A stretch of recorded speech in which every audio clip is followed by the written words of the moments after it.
Over the years, we've tried every morning routine you could think of.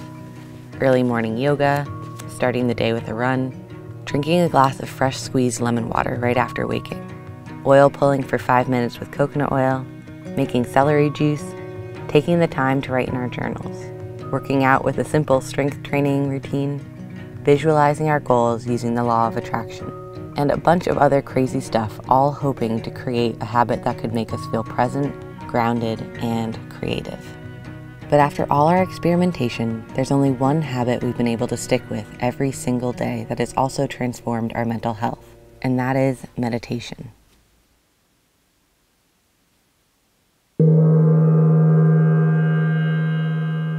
I recently posted a blog post on our Squarespace site that goes into more detail on how meditation changed our life. If you're looking to create your own website, I highly recommend using Squarespace, but more on that later.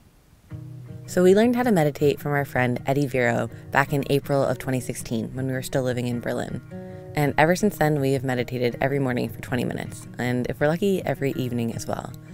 I'm not trying to say that those other habits aren't effective or that meditation is going to be this cure-all that solves all of your problems overnight, but rather that finding something that you can actually commit to and do every day, I think is the true key to supporting your mental health.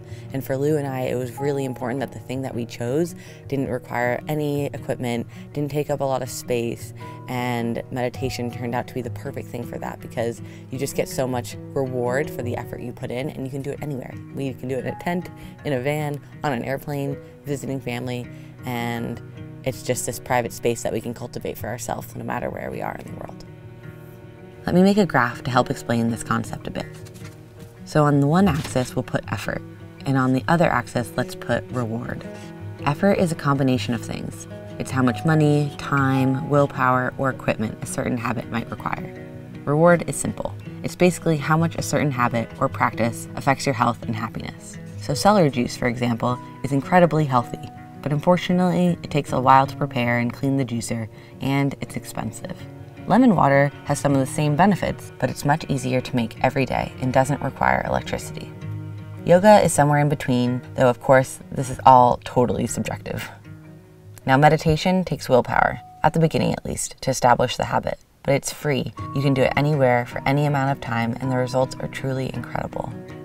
But what I want to share with you today is actually another habit we've been developing for the past few months, and that is a gratitude practice. This takes almost no time or effort, but can instantly make you feel more fulfilled in your life. Recently, on a trip through the Pacific Northwest, Lou and I decided to tweak our morning routine just a little bit. So instead of waking up and meditating for 20 minutes like we've been doing for the last 2.5 years, we decided to add... Sorry, a squirrel distracted me. We decided to add a moment of gratitude after our meditation where we each say 3 things that we're grateful for. And honestly, I'm totally shocked by how such a small thing could change the positivity that we have in our daily life. And it's been wonderful for our relationship because most mornings we argue. One of the things that we're grateful for is just to have each other and to work together.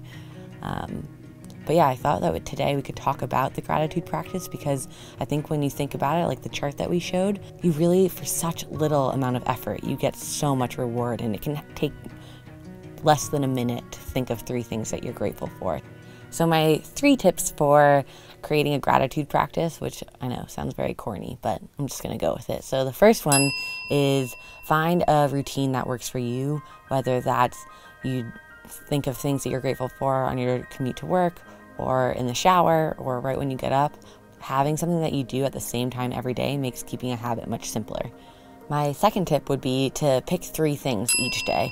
3 has worked out really well for us. It doesn't take much time at all, and it kind of lets you like build up the practice as you're going. So maybe when I wake up, I'm like, oh, I'm grateful that I got to sleep well last night, and then I can move forward to I'm so grateful that I get to work with my husband every day, or I'm so grateful that we have time with my family right now, or whatever it is that day for you. But I think having 3 things allows you to kind of build up to something beautiful.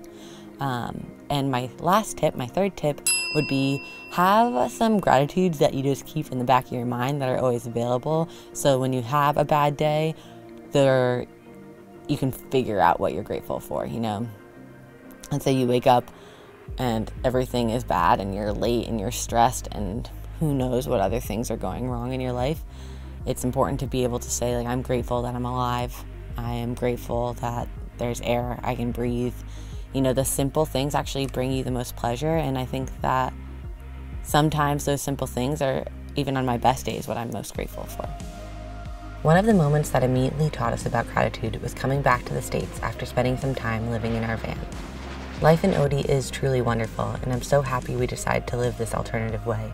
But when we came back to my house, there were a million things to feel grateful for. Little things that I took for granted were at every corner, from turning up the thermostat when I was cold, to flushing the toilet, to taking a warm shower, having a dishwasher, or browsing the web with unlimited fast internet. I think it's really easy in the Western world to have a great deal of comforts and not completely appreciate what a blessing they really are. But it wasn't just material things. Being home, we were able to cherish time with family and friends. Movie nights on comfy couches and epic board games in spacious living rooms next to cozy fireplaces. Big kitchen counters to cook together and make bread from scratch.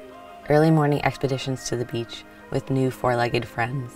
Finally having a dog in our family and cherishing every moment with my new furry sister, Wendy.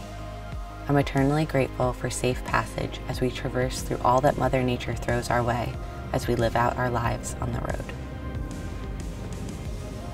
So one last thing that we are grateful for is that Squarespace continues to support this channel and allow us to pursue our dreams.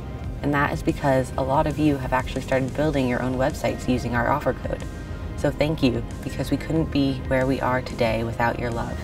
And if anyone out there wants to start the new year with a beautiful and easy to use website, head over to squarespace.com/wildweroam and use the Wild We Roam offer code to get 10% off your first purchase. Thanks, guys.